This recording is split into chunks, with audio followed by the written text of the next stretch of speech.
Hello?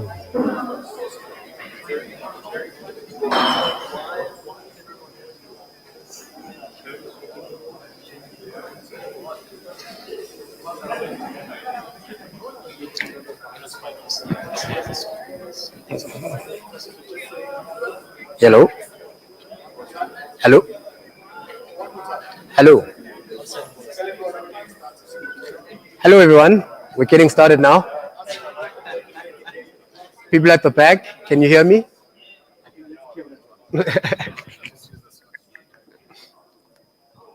There's 30 Okay. minutes to talk. Good evening, everyone.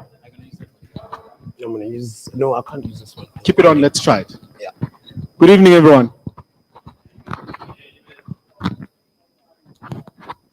The lecturer in me wants to say you at the back. Good evening, everyone. Welcome to our second Jozi.js post-COVID. Super excited to see so many new faces and even more excited to see very familiar faces. I don't have a lot to say except to say welcome. From the Jozi.js organizers, I'm here. Sheena's over here. It's the two of us today, and we won't be long. We do have to remind you of some housekeeping rules.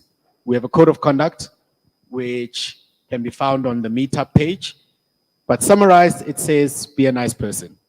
Be considerate to those around you, and remember that we're all building a community together. It's got much fancier words, but that's actually what it's trying to say.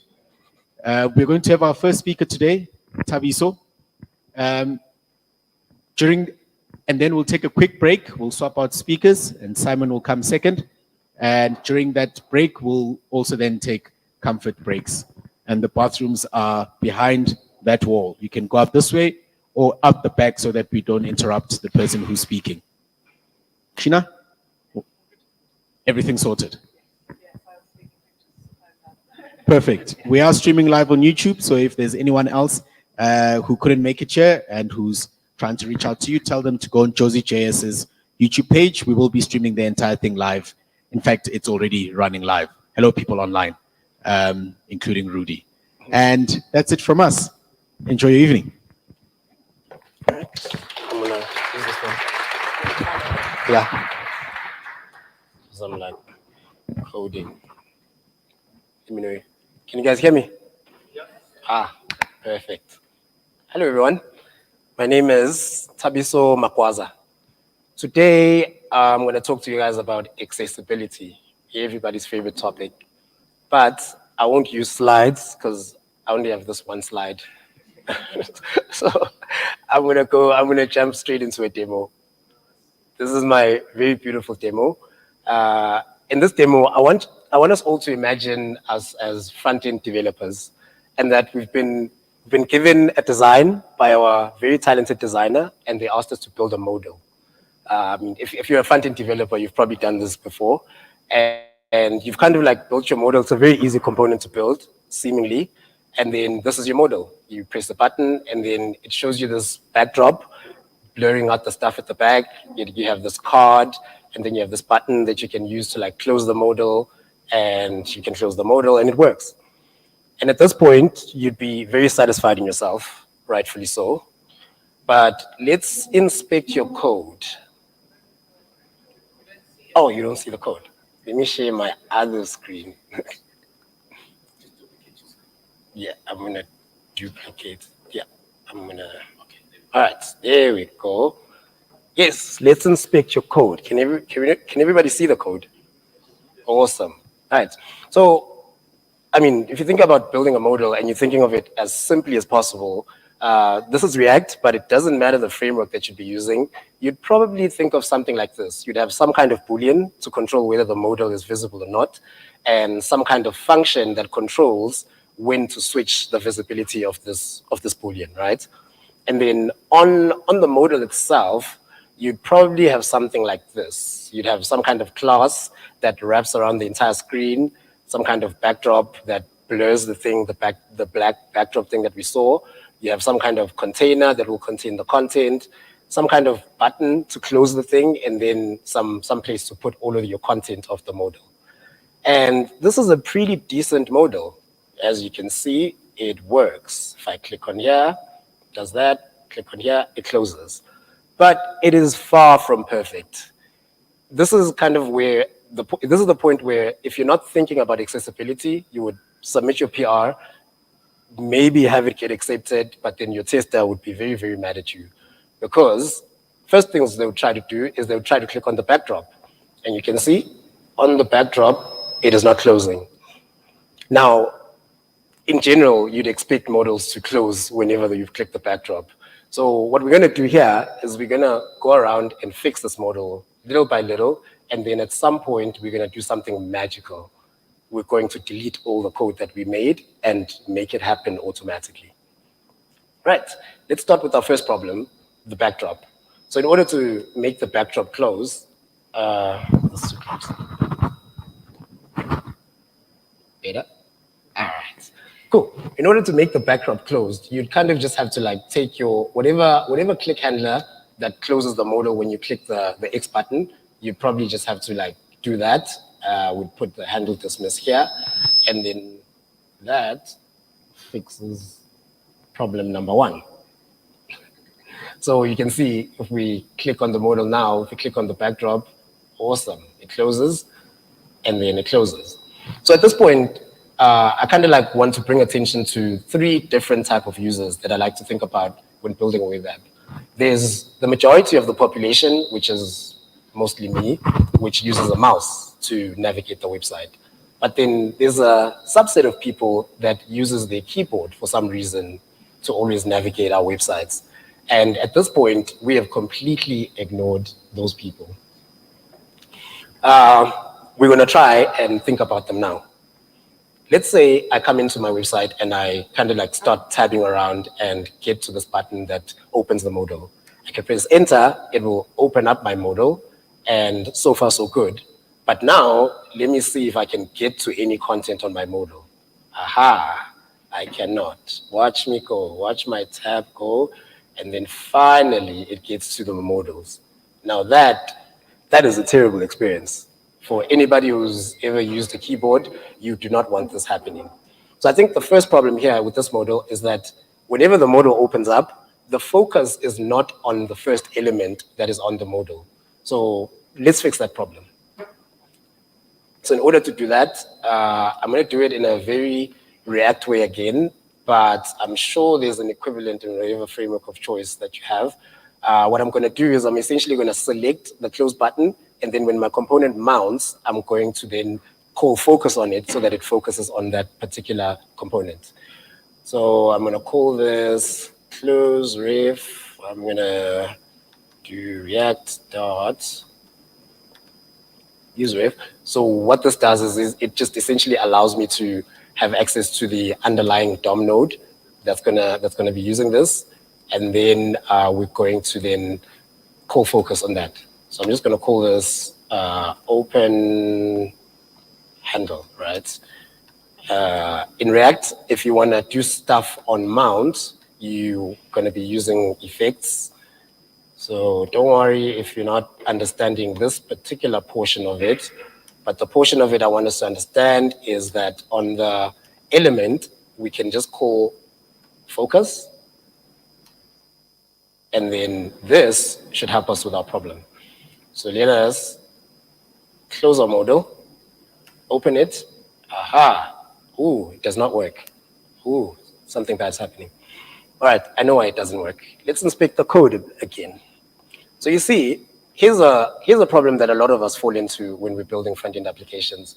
We don't think about the components, the elements that we're using whenever we're doing our websites.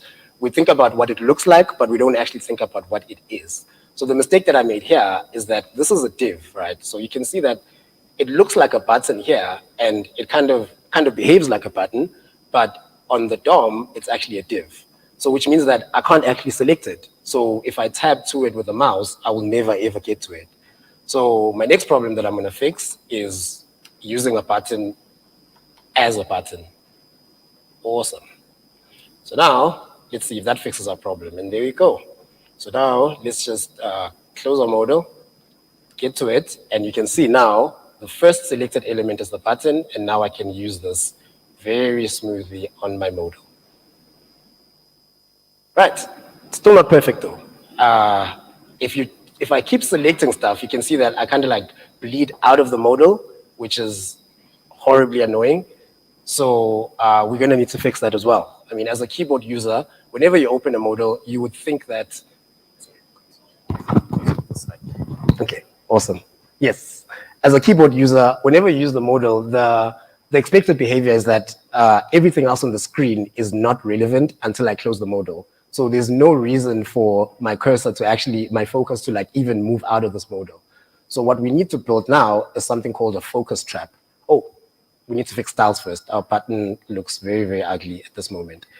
I think this is why some people just use divs instead of buttons, because buttons come with these horrible styles, but they're very easy to override. So, I mean, if I can just make the background transparent, and then I can make the border, you can just say border none. Look at that. Our button is beautiful again, and our modal works. Cool.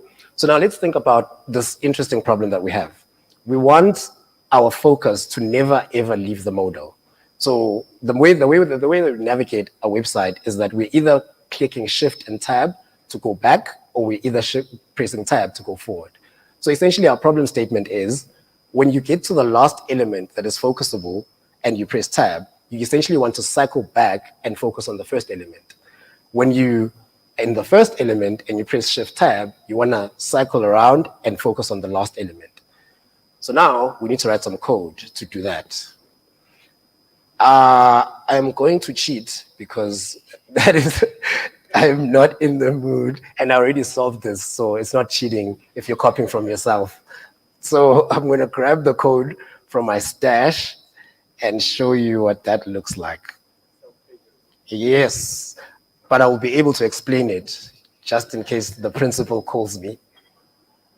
I have lots of comments on it to make sure I remember what I did. Okay, I'm going to call this focus lock. So it's the same kind of principle. Let's call it focus lock again. We're missing something. Okay, so let me just explain the procedure first. We kind of need to take this element, this entire modal, we need to select all of the elements that are selectable inside it. So in order to do that, we kind of do the ref thing again. Yes, refs are very useful in React for those who haven't used them. We're going to call this one dialog ref. We're going to say React, use ref. And then we're going to get to our dialog. So this is like the area where all of our elements are. So that's where I want to kind of select things. So then we're going to go to our ref, and then we're going to connect this with dialog ref. Now let's look at the code. So this is our algorithm. I'm 100% sure there's better ways to solve this. This is just how I solved it. I get all of I went to Google and kind of Googled which are all of the focusable elements. So then I used query selector all to kind of select all of them one by one. So you can see that audio, buttons, things like canvas, details, up until anything that has a tab index is actually selectable. So then I select all of those and get an array of sort of all of those elements. And then the first element is obviously my first element. My last element is obviously my last element. And then I have an event handler whenever I press tab. So whenever I press tab, first of all, I check, are we on the first element? There's this neat little document thing called document.activeElement, which will always tell us which element is being focused at the current moment. So then I just compare that to my first element on the modal to see if they're equal compared to my last element. And now we have the magic here. It says that whenever I'm pressing the shift key and I'm pressing the tab key and I'm on the first element, just focus on the last element and don't do that thing that you are going to do, which is the thing that we don't want. Same thing I'm doing here. I'm saying if you're not pressing shift, but you are pressing tab and you are on the last element, shift your focus and focus on the first element. And then we kind of prevent the default as well. And that theoretically should solve our problems. So if you see here, no matter how much I press tab, it keeps the tabbing on the modal. And if I press shift tab, it will keep the tabbing outside here. Awesome. So at this point, I feel like we've taken care of our keyboard users as well. And we might think that we're done, but no, our tester is still very unhappy with us. I would do a demo with sound, but we're just going to read from the screen. There's a third group of people that unfortunately cannot navigate our website using either, that have no visual idea of what is on our website.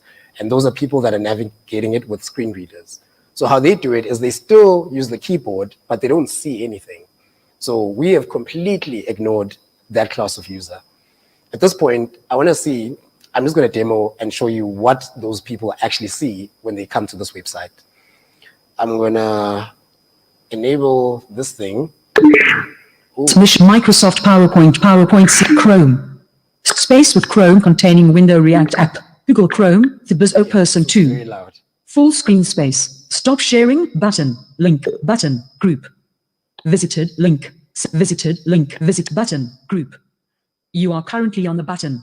Chrome, system preferences. Accessible, voice over off. All right, sorry for that. That was terrible. But I want us all to remember something very important that happened, right?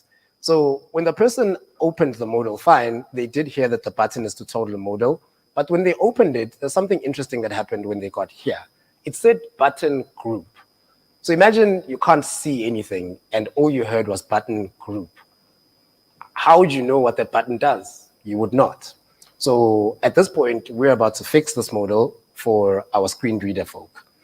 Now, in order to do that, I do not know all of the ARIA stuff by heart, unfortunately, but there is a website called by W.org that kind of tells us what to do in order to make these modal stuff accessible.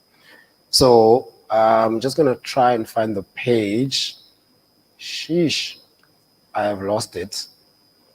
So they kind of like, they have this thing where they give us the examples of the dialogues and tell us exactly what to do in order to make our websites accessible. So I know that the first thing that we need is we always need to have an ARIA, what is it? An ARIA attribute. What is it? An ARIA dialogue? Okay, not an ARIA label. It is a dialogue has to be set to true. Think. What is it? I think it's ARIA dialogue. ARIA. Okay, I'm forgetting this. This is the importance of this site. I'm going to go and I'm actually going to find it. There it is, our dialogue modal pattern. So it's telling us all of these things that we need, the shift plus tab plus the escape. I always just like scroll down and kind of get to here. There we go. It tells us that the dialogue container has to have a role of dialogue. Ooh. Okay, that's what I was missing. So in here, the container of this, I'm going to call this, I'm going to give it a role of dialogue. Cool. And then the next thing they ask us to do is to say that I must set the ARIA modal to true because this is a modal. So I'm going to set ARIA modal and I'm going to set that to true. Another important thing that we don't have is we don't have a title. We don't have a title for our thing. So we need to either have some kind of tag that has some title, or we need to put this ARIA labeled by and connect it to that. So then what I could do is that what I will do is I'm just going to put like some H1 tag here. Let's do it. H1. I'm just going to accept a title here. And then I'm going to also make my component now have a title. So we're going to put that here. And then wherever we call the component, I'm going to have to put a title there. No, not that. Title. And then I'm going to call it my accessible component. Awesome. And then at this point, I can just give this and say ARIA label. Yeah, give this an ARIA label, and then I give that ARIA label the title. Cool. So at this point, we are almost there. We still haven't solved our button problem. So the reason that our button is just saying button group is because if you look at it now, there's just an icon in there. There's no text. So there's no way for the screen reader to actually know that this button is supposed to close something. So we must always have text inside buttons. But you're going to see now the problem that we're going to have. So we're going to call it close button. Then we come back to our design, and we've suddenly messed up our design. So I feel like this is the problem that we always run into, that we don't know how to solve this problem for screen readers without actually, messing up our design. Luckily, there's some clever CSS that you can find online that can put things on the screen without actually having it visible. There's a component that I created here. It's called visually hidden. So I'm going to import it now, and then you're going to see the magic. It's called visually hidden from that visually hidden. So with that now, anything that we want that is like to be on the screen but not visible to sighted people, we're just going to wrap it around this visually hidden. Let's hope this fixes our design. I'm going to put visually hidden again. And voila. So it's on the screen, but you can't see it. But our screen reader can see it. Who wants to hear the screen reader again? Okay, let's try it again then. Since you guys, I'm terrified of it. Let's find it here. Mission control. Space with Chrome containing window React. Now in React app. Pair close button. A toggle modal button. Close button. And 5 more items. Dialog. Close button. Button. Mix. Mic system preferences. Voice over off. All right. So now our people know exactly what our button does and what our model is doing. I feel like at this point, we can be very, very proud of ourselves. We have created a very accessible model. But this was a lot of hard work. It was a lot of work for us to get us here. And imagine the model is like one of the simpler elements to build. Imagine every other element like accordions, like popovers, select elements. Sheesh, if we had to write code like this, no wonder people are not writing accessible code. That is what brings us to the stars of our shows, unstyled component libraries. So unstyled component libraries, basically, they are like Bootstrap, like your component libraries. It's just that they don't come with styles. All they come with is functionality. So all of the things that we were doing, the focus traps, the handling the clicks and all of that, they give you all of that without giving you any opinion really on what your thing is supposed to look like. So you don't have to fight with your designer, but you also don't have to fight with your users. So the first one I'm going to call attention to is this headless UI, written by the Tailwind team. Very good, very new though. So I haven't used it myself that much. This is my go-to. It's called Radix UI. Radix UI is pretty much the old one on the block, and they have a lot of components. So if you look here, they have accordions, alert dialogues, avatars. Basically, most of the things, you can think of this like a standard library for the web. Most of the things that you want, you can get a good starting point from this. There's an honorable mention for React ARIA, which was created by the Adobe team, kind of does the same thing. And shared CN. So this one is nice because it builds on Radix primitive, but it also ships with some styles. But the styles are Tailwind, so you can obviously mess around with the styles any way you want. So if you don't want to start completely from scratch, but you still want that level of flexibility, then I do recommend ShadCN. I have not used it myself because I haven't played around with it enough, but I've heard some good stuff about it. So what we're going to do now is we are going to use Radix UI to build our model that we've already built. And the first thing I'm going to do is I'm going to delete the code. Ooh. So all our hard work gone. And the way that we're going to use it is, I'm just going to open a terminal here, and they show us on the docs here that the first thing you need to do is just install it. Let me see if I've installed it. I'm just going to install it via npm. Now, what you'll notice as well is that I'm not installing an entire library. I'm installing specifically the dialog. What's important, what's nice about Unstyled components is that you can chop and change between whichever ones you want. And you almost never have to install an entire library. You can install the one that you want. So if I want like a dialog from Radix UI, but then I like an accordion from headless HTML, I can do that all in the same project. Because there's no styles, nothing is going to go wrong. I've installed the dialog now, and then I will kind of like convert my dialog that I have into this kind of structure that they show us here. So you can see that the first thing I need to do is import it here at the top. Let me get rid of my terminal. I can import it here, and then I can, put my dialog root. So it says that I must wrap the entire thing in a dialog root. So I'm going to do that. Wrap it there. Okay. In the interest of time, I'm going to cheat again. I already did this. So I'm just going to copy what it looks like here, and then we're going to go over it. So I'm going to come in here. I'm going to copy everything from here. Paste this here. Cool. The first change that we need to make is that now we need to supply our button, the trigger button that actually opens the modal. So we're going to come here, and what's nice is that we don't need this. We don't need this anymore. This is actually handled by the modal itself. So we don't need this. We don't need this. We don't need to handle this.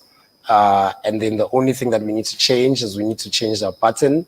Instead of it being all the way out here, we're going to put it all the way in here. And then we're going to remove this click handler. And at this point, I feel like we've successfully converted our modal. Now, what I'd like you to pay attention to is that it looks pretty much the same. All I did was replace the divs with these elements that was provided by the library. Basically, everything else is the same. I'm still using the same styles, but also I don't have any more JavaScript controlling stuff.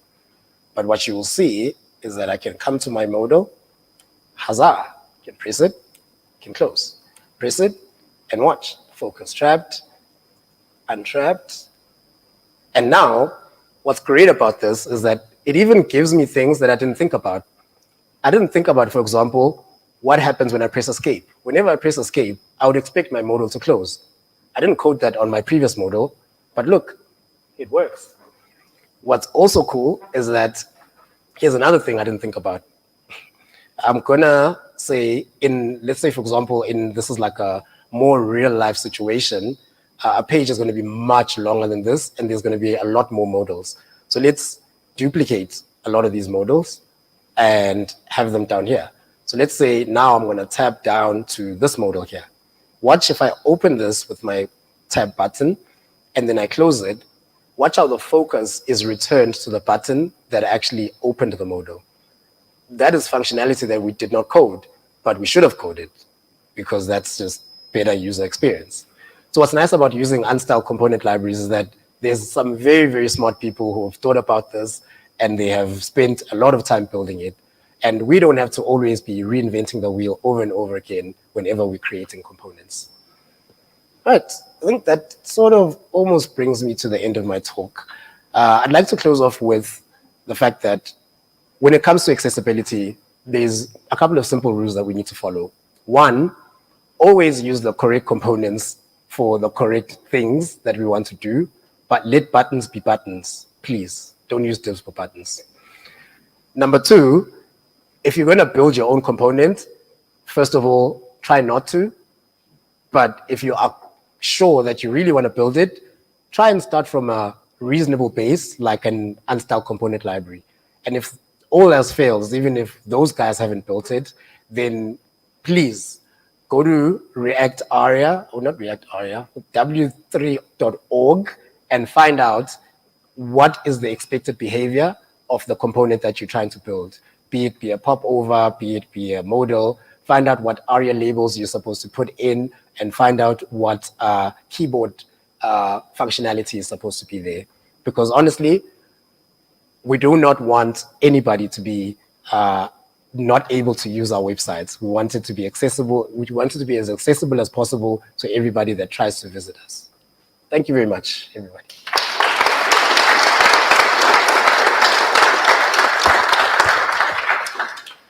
Any questions?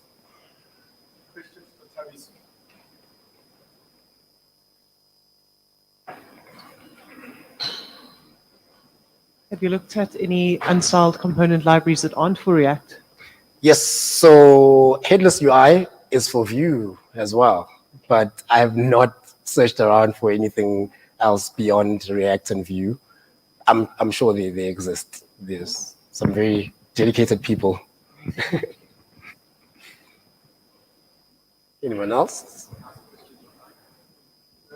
Oh, there's a question.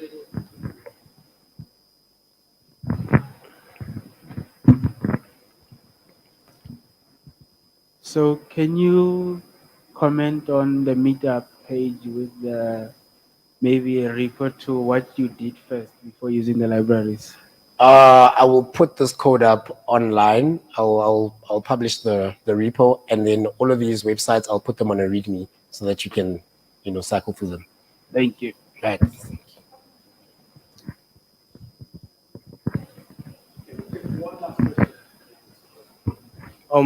Can you please explain on the area attributes, like what are they for, like concerning accessibility, whatnot? So they're basically a language that screen readers understand. So when you're putting the ARIA labels, you're basically talking to these assistive voice technologies. You basically telling them what to do, how to interpret your website, or certain parts of your website. Yeah. So they're almost never going to show up on your site for sighted users, but screen readers will always be able to interpret them and be able to explain what is on the screen to someone who has absolutely no idea what is on there. And if you use semantic markup, it already has area in them. Yes. Lesson 1. Cool. Tabiso, thank you so much. Thank that you. was incredible. Let's give him a massive round of applause. Should we take a very short comfort break? And then we'll start at 7:15 with Simon's talk.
But the idea with this is to just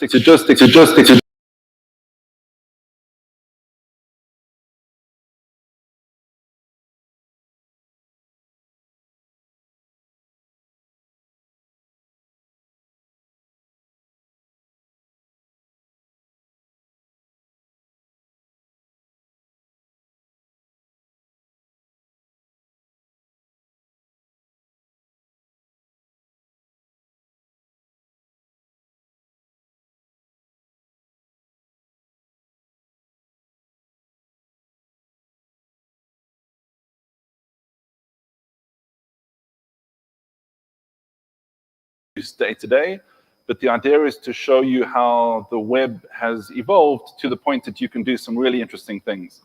Often things that you would typically have done on the server side. So hopefully there's going to be a couple of use cases that will kind of show you about some interesting things that you can maybe do on the front end now. So the two aspects, or the two components that I'm going to be using, the one is going to be transformers, which I'm going to show you in a minute just to explain what that is. And the other one is going to be talking about how you can run language models directly inside of a web browser. So that's not calling out to an API, OpenAI, or one of the other services. This is actually running it inside of the browser itself, which is quite a cool thing that potentially is coming out. If you think that making websites at the moment is a problem and has been a problem with cross-browser capabilities, I think this is going to go to the extreme. But I mean, that keeps all of the consultants in business, I guess. So first off is, and this is a discussion that we often have with customers, is what is AI? I'm not going to define it for you because everyone's variation is going to be slightly different. But for me, it's the combination of machine learning and deep learning, and also what has now become referred to as generative AI. So all of those things for me are AI. This is me being a bit sarcastic about how many if statements it takes to be AI. I'm presuming several. So I put a definition of transformers, which I'm not really going to go into any detail because I'm probably not going to do a good job explaining it. But you can think of it as a component that's going to convert one type of text into the other. And that could be useful for summarizing. They're also typically referred to as being multimodal. So you can go from an image and you can get the text equivalent. You can do object detection. So all of those capabilities are wrapped up in some of these libraries. And I'm sure those capabilities are things that you've probably done in projects already, but typically those are going to be done on the server side, where you've got access to all of the libraries that you would typically use on the server, as well as a GPU, and obviously kind of hooking into as much of the CPU as possible. And with these examples, it's going to do exactly that. So if you've got a GPU, and if your browser is capable of allowing you to use the GPU, it's going to connect to that. And it's also going to be using the CPU, which is why I'm going to skip over some of the demos and I'm going to show you screenshots, because this is a pretty old MacBook. So it's not going to prove the point that we sit here, because I didn't really bother doing a little spinner. So I know you can do it, but I just didn't do it. So the first one is a use case where I'm going to take a PDF on a web page. I'm going to drag it in, so it's going to upload it into the web page, I guess.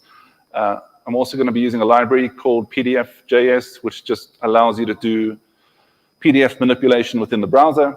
And I'm going to take all of the text that I find in the PDF. I'm going to pass it to one of these transformer models, and it's going to tokenize it and actually give me a bunch of tokens where it will show me what is a person, what is a location, and also what is an organization as well.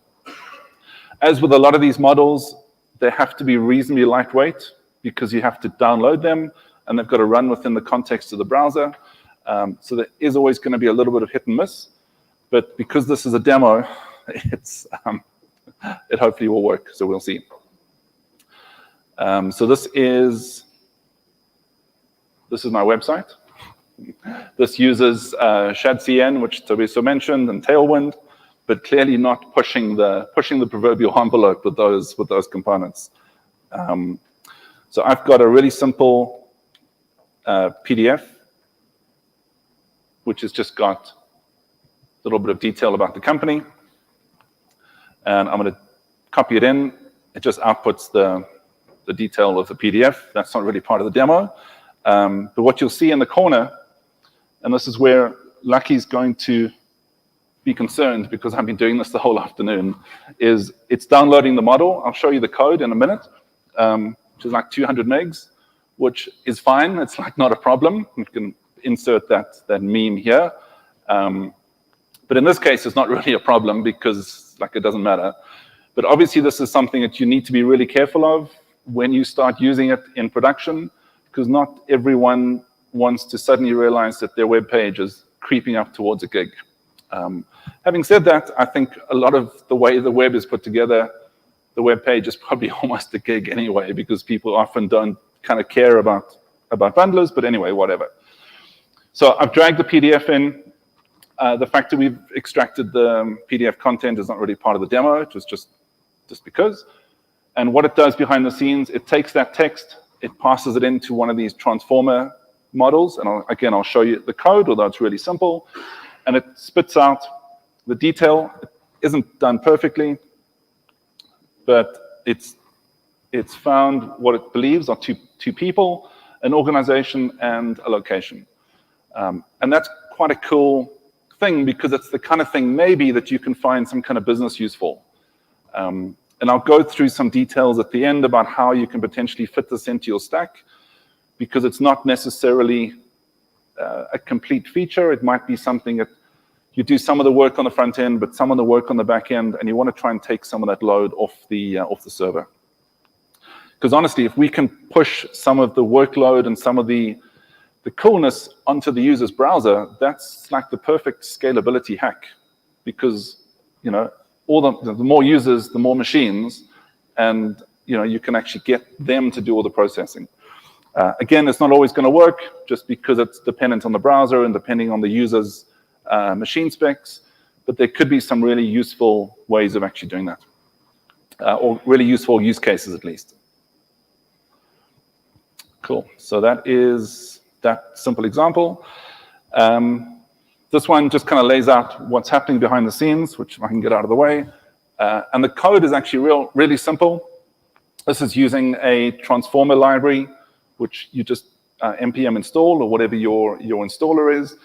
It's got some text. In the demo that I showed you, it's because I've taken the text out of the PDF, but it's really the same thing.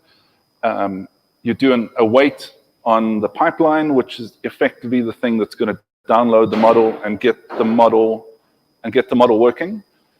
So that's the thing that takes a little bit of time and a little bit of bandwidth. And then from that point onwards, we're just going to await, and actually we're going to call that component, and we're going to pass the text in. And then we get text out, or we get some representation out. In this case, we get an array of entities, but it's really simple at that point. So that to me is like quite a cool thing. And again, the code is really simple. The next one, which I'm not going to show you, not going to show it to you running just because, is more or less the same thing. It's using a different engine, so a different transformer, which means it's going to download a different model. And from that point of view, the API is actually very much the same, because once we've got the model, we then call the model, passing in the text, and then in this case, we're getting a summary of the text out again. And again, this could be something really useful. Maybe you've got documents, and we've got some sort of intelligent document management solutions. And one of the pieces of functionality is the fact that every document has got a summary that we know about because we extract it from the PDF. Potentially, this is an opportunity to actually then do that on the front end at the point of download from the user, as opposed to putting it in a queue, having to process it and pull out the summary, and there's a delay because now the summary is not immediately available. This is, again, an opportunity to kind of look at that. The next one, and I think I've actually run this, so I'm just going to show it to you on the web page. It took a really long time to run, but But this is an example. So the image on the left is, I just used DALL-E to create it. And using a bit of code, which I copied off the website, which I explain where I did that. So that's the original one. And then this one is with the background removed. And again, it's not going to be, it's not amazing because I'm sure a lot of you have used different programs to do this. The nice thing about this is it's actually running in the browser itself. And I know that there's some companies that have started and sort of startups that have started that offer this as a service. So there's an opportunity to kind of copy and paste 20 or 30 lines of code and actually getting it running inside of your browser itself, which I think is pretty cool. And you can do a lot more image manipulation. I'm sure a lot of you have seen the fact that you almost get like an MS Paint equivalent in a web page. So if you were doing manipulation, maybe you wanted to take images and create thumbnails for whatever you're doing. Again, there's an opportunity to do it on the actual web page itself, as opposed to forcing your server to do it, which is going to add complexity and add processing time and add costs and things like that. Having said that, this took a couple of minutes to run, which may or may not be an issue. The recommendation for these kind of things is you do push them off into a web worker and you're not running them in the main thread, just because it is not a great way to do things. But again, if during your testing you find out that these things are taking too long to run, this is an opportunity to then switch things off and switch things on, depending.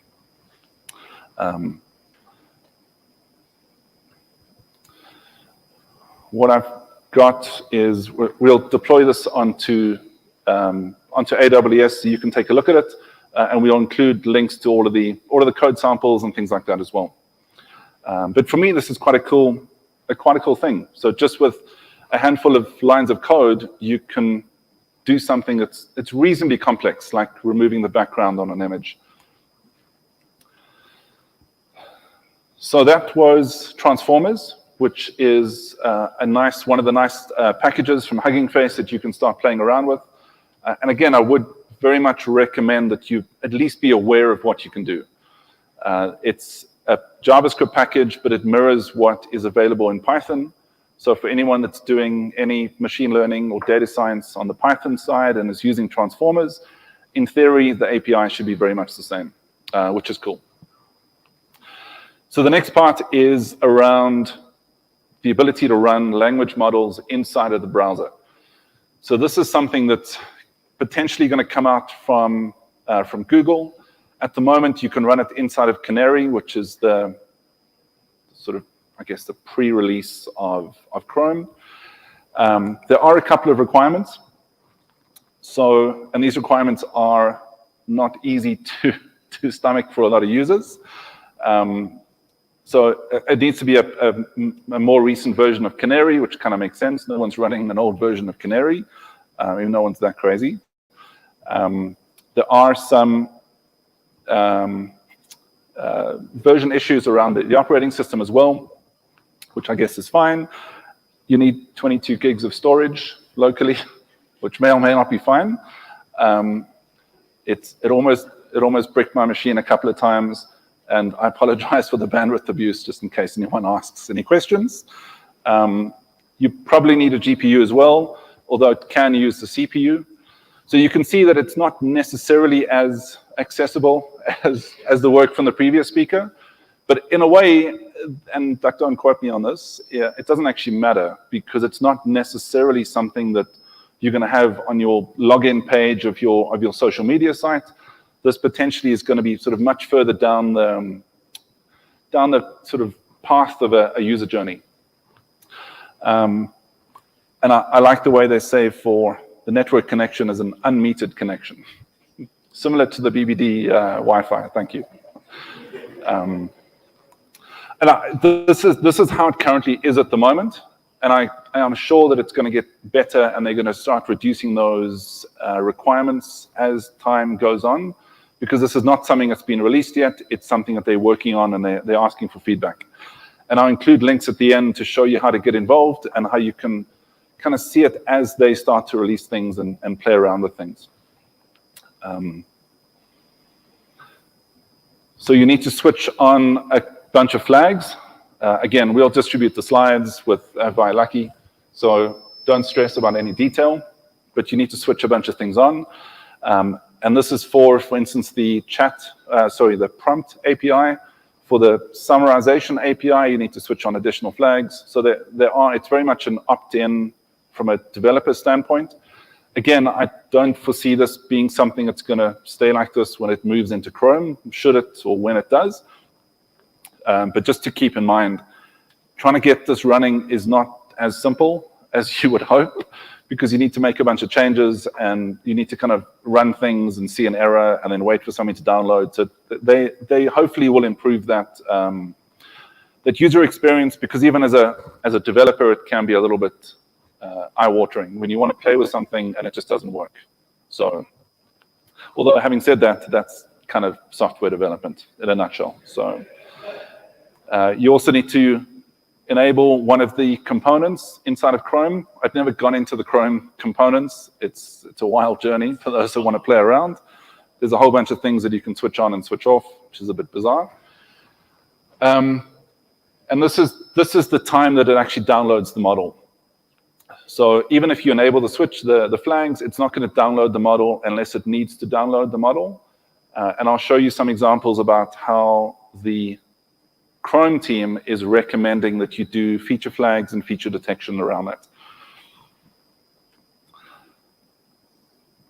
So once you've gone through that process and you're running Canary, this is you running Canary, not you telling the users to run Canary. The API is actually really simple. So it includes an additional global, sorry to move around, global variable called AI. You can see marketing really kicked in there to come up with a good name. And on that object, they've added the things that you would expect. So the ability to do prompting and summarization and translation, things like that. In this case, we're just going to create a chat or a text session, which is really just like a chat model. I've got some random sort of hello world stuff, and you then pass it into the prompt. So the API is actually really simple, which I like.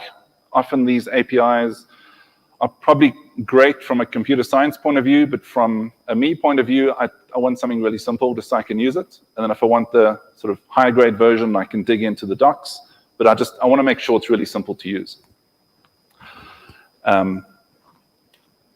There is also a streaming option. So if you're calling into the model and you know it's going to take a long time and it's going to churn out, a couple of 100 words or whatever the model limit is, you can also do streaming. So if you want to take data out of the model as it's ready, as opposed to waiting in a batch, you can do that option. The thing that I didn't mention is the model behind the scenes at the moment is Gemini Nano. There is some talk about the ability potentially to have different models, but I think it's very, very premature. And also it needs to be a model that's reasonably small. 22 gigs worth of reasonably small. But I've also seen with that, it depends on the model. I mean, it depends on what you're using the model for and the specific sort of flavor of the model. Sometimes it seems to be less than 22 gigs, but just kind of keep that in mind. So if you're trying to get this running and you can never get it to actually allow you to do anything, it's possible that it just hasn't been able to download the model yet. So that's streaming. And you can also have history. So if you want to add previous user interaction and system prompts and things like that, you can do this as well. And sure, you can do it other ways. You can build up a prompt that's got all the history in it. But I think what they're trying to do is they're trying to create flavors of the API that are really specific to what you're doing, as opposed to just giving you the prompt API and let you do prompt engineering, which I'm hoping is no longer a job title. It was very much a 2023 thing, I'm hoping. Another example of what you can do is the summarizer. So again, this is very much what you could have done before. You could have constructed a prompt, but what they're trying to do here is they're trying to give you a nice API for common tasks, which I think is nice. I mean, that's the whole point. If you're designing an API, you're not going to hopefully just have like an insert API or an update API. If that's how you're structuring things, I think there could be some problems. You need to do something that kind of matches what you're trying to do in the business. So summarizer kind of does what it says on the tin. So that's going to summarize some text. And I think the last one to look at as well, I had this beforehand, but I'll dedicate this to my German friend, is the ability to do translation, which again is something that you could have in theory done in Chrome before, because you can kind of do translation, but this is running in the web page itself and nothing's leaving the web page. So it's all inside of the web page itself. I'll go through some use cases about why that could be useful just now. So you can't really see what it says, but that's their version of a poem for JavaScript developers. It's not going to win any prizes, but it's at least churning out words, which I guess is feature number one for any Gen AI model. So in terms of use cases, so classification, I showed you where we can pass in some text and it can classify entities and give us an eye about what's actually included in that text, which is something that's pretty useful for anyone doing any sort of text manipulation and text processing. Being able to pull out what looks like a person and what looks like an organization and what looks like a location is all pretty useful. Summarization is pretty obvious. Generating text, I know it's a very generic thing to say, but it's taking a command and being able to produce some text. And I think I've got to mention this in another place as well. Q&A, so that would be pretty much what ChatGPT is, where you can ask it a question and it can give you an answer. It's not just able to process the text you give it. So using this Gemini Nano model, it's got enough knowledge where you can ask it who the US president is, just as a random demo. So it's not just looking at the text you give it and it working out some sort of heuristics based on that. It actually has built-in knowledge as well, which is pretty useful. And then translation. So a couple of places where we're thinking of using it, and it is very premature, so don't do what I'm doing, please. Is pre-processing things before you send it to a server model. So we do a lot of work on-prem and in the cloud with language models. And often what we do is we take user input. This is like computer science 101. You take user input and kind of send it to the server and hope for the best. So we do that. But now with this, potentially we can start running some of these workloads in the browser itself. And again, it's great because it gives us sort of effectively infinite scalability, because if there's 100 more users, we've got to, everyone's taking on that load to run it itself, kind of. But it also means potentially if they start improving the performance, we'll be able to give quicker feedback. And also, one of the things that's really useful is the ability to cater for a low connection scenario. Progressive web apps were a big thing a few years ago. No one's really talking about it anymore because I think it was a badly named thing, in my opinion. But one of the tenets of that was the ability to still function to some degree if the network breaks or the network disconnects. Particularly with everyone on a phone, you need to be able to cater for that. So being able to run some of these things before it actually leaves the device, I think, is really useful. And the other option, that second point, is the ability to run these workloads in a browser without actually needing to go to the server to do any additional processing. That would be fantastic if that happens. I think it's a bit premature, but certainly we've kind of one step towards that. Two other places we can see this happening. The one is on the control plane for an admin. So if you've got a system where you've got certain admins, it's very much a controlled group. You could, in theory, enable these kind of features for those users only. So again, it's not something you're going to switch on for everyone for a whole bunch of reasons. But if you've got a very select subset of users that need this sort of extra horsepower in the browser, potentially you can use that. And also for highly sensitive workloads. It's one of the things that we spend a lot of time with customers is explaining to them the risk of just copying things into some service and hoping for the best. Most of the time it's fine, but there are times when that's actually not a great idea. So the ability to potentially run things in the browser on the user's machine, in a way, is like the ultimate security trick, because it's not leaving their machine, it's within the context of the browser, so you've got that additional sort of sandbox to play in. So that'll be a really interesting thing. Again, if the Chrome team can get it to a point where it's a little bit more performant. Otherwise, we need to start distributing MacBook Pros to all the users, which will be a bit more expensive.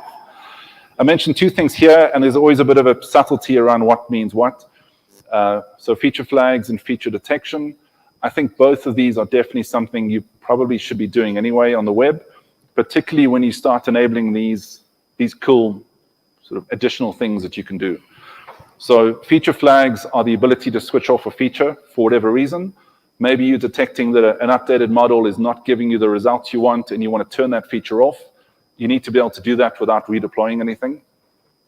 And feature detection, and I'll show you an example now from the Chrome team, it shows you a nice example of how to do proper feature detection on these new tools to be able to handle things gracefully. So this is an example from the Chrome team. I don't know where to stand.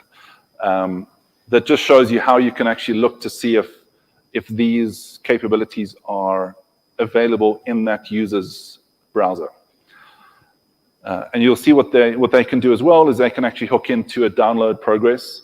So if you're going to be using it, and if it's going to run within that specific scenario for a user, you probably want to show them at least a spinner or something to say, X gigs remaining. So just something to keep in mind. It's not, at this point, it's not going to download the entire thing.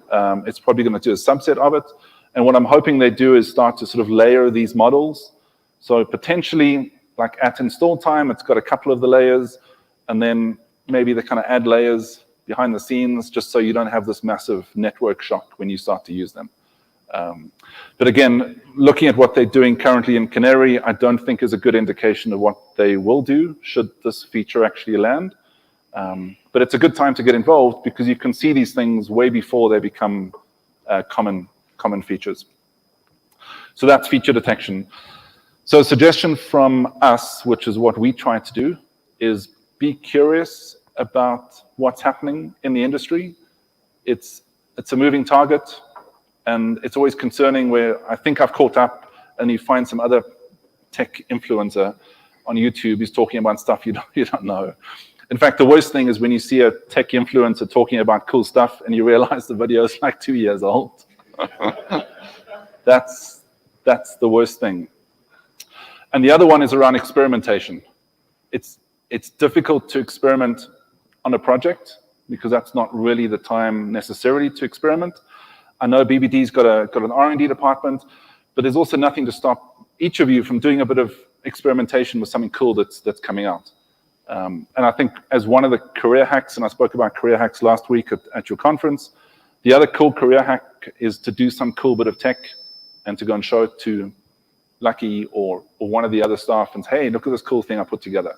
For me, that really shows interest and motivation to kind of do things and play around with cool bits and pieces. So a couple of the links, and again, like we'll send this out so you don't have to try and screenshot anything. I've shown you some examples of transformers, like really quickly. The second one is the example I've got, and it was posted by Adi Osmani in response to someone asking for sort of startup ideas that went down a whole rabbit hole.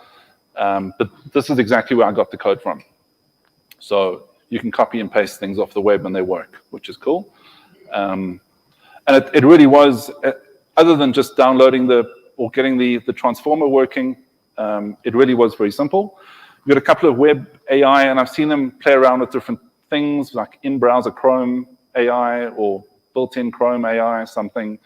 So this is the ability to run these models inside of the browser.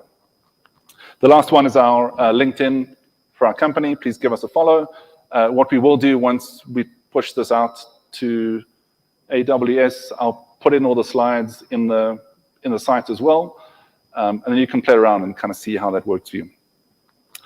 The last one is the Node and Java conference are coming up. So please give some thought to signing up. There's also a call for papers, which is a fancy way of saying if you want to speak, then send them a topic. And I really think it's a good thing to do. So give that a go. And that's it. Cool. Thank you.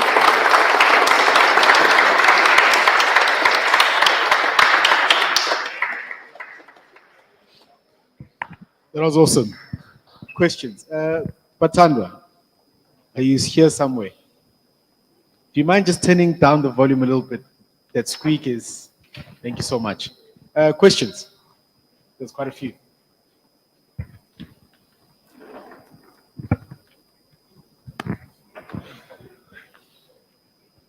So based on the classification, right, and also the admin control. So let's say I have, let's say a course, like a university course, maybe let's say a bachelor in computer science.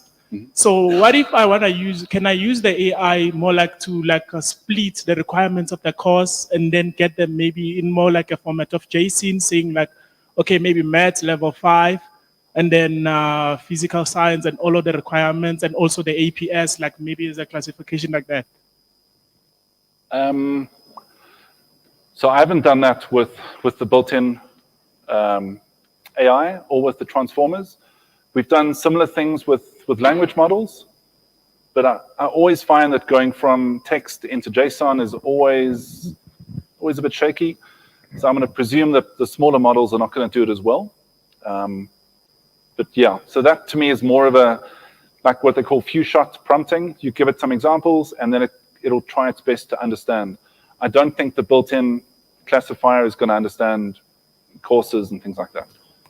Yeah. Cool. So I'm fairly new to data science and AI, so I just wanted to ask if someone would like to build their own custom transformer, maybe. Like, would they need intensive understanding of specific maths concepts or whatever? So I think maybe afterwards the best person to speak to is in the back. He'll give you some insight into that. But I don't think it is what it used to be. So we need to kind of lower the bar, lower the barrier to entry with some of these tools. And I find that it's getting easier and easier. The amount of tools is getting more, so it kind of seems like it's the same. But I don't think necessarily, and this is going to be a really spicy thing to say when it's been recorded, I don't think you have to be a maths rock star to do things in computer science. So I've never felt that. Who should I talk to in the back? He's putting up his hand. He's looking behind him. No, you can chat. He'll give you some insight into models and things like that. Cool. That's how you put someone on the spot. It's hi. Exciting stuff. Finally, all the buzz brought AI inside the browser. So a few, maybe one or two questions. Number one, with the Chrome AI, so for example, Meta uses something called, I think, Llama, if I'm not mistaken. ChatGPT uses GPT 3.4. So Chrome AI, is that like the name of everything? Sorry. So the model is Gemini Nano. Oh. So Gemini is one of the classes of models from Google, and then Nano is obviously the small version of it. Oh, okay. Second question. So I see we use features like windowed AI when we're in scripts, and I think that could be a potential and very powerful feature. So does the user need to have that thing installed? I saw it was sort of downloading in order to use those features. So at the moment, inside of Canary, you need to enable the features by going through those tags. Okay. And then behind the scenes, when you try to use the model, that's going to be the trigger that's going to download the model. But the user doesn't have to download something explicitly. So I can deploy my website and the user doesn't need to know anything and it just works, in a sense. If they're running Canary with all the flags set, yes. All right, thank you so much. So what it's not doing, and I didn't make this clear, is it's not like it's running Ollama on the machine, and it's going from your web browser to your local host, and it's communicating. This is all inside of the browser itself. So it stores it in the browser storage itself. All right, thank you so much. Sure. Great talk. Thank you. I remember the old kid on the block when it comes to AI is TensorFlow.js. I'm wondering first, have you guys played around with TensorFlow.js? And if so, where do you see TensorFlow.js in this new world of LLMs? Have we retired it, or does it have stuff to do at this moment yet? I'm not in a position to answer that. Yeah, I'm sorry. Like, I'm going to completely defer that. I don't have enough. I know exactly what you're talking about, but I don't have enough context to say it's better or worse. So just piggybacking on the last slide that you had on conferences coming up, the season of DevFest is about to start. So there'll be DevFest conferences with Google developer experts from all over the world coming into Joburg. Attend DevFest, ask them directly what they think. Any other questions? No questions. Let's just make sure we didn't forget anyone online. Awesome. Just compliments online. Simon, thank you so much. Sure. Thanks, everyone. Thank you so much for having. Give him a big round of applause.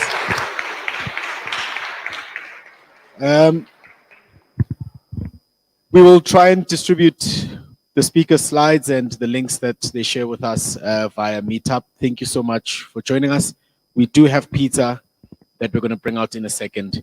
Please join us and meet people. Thank you.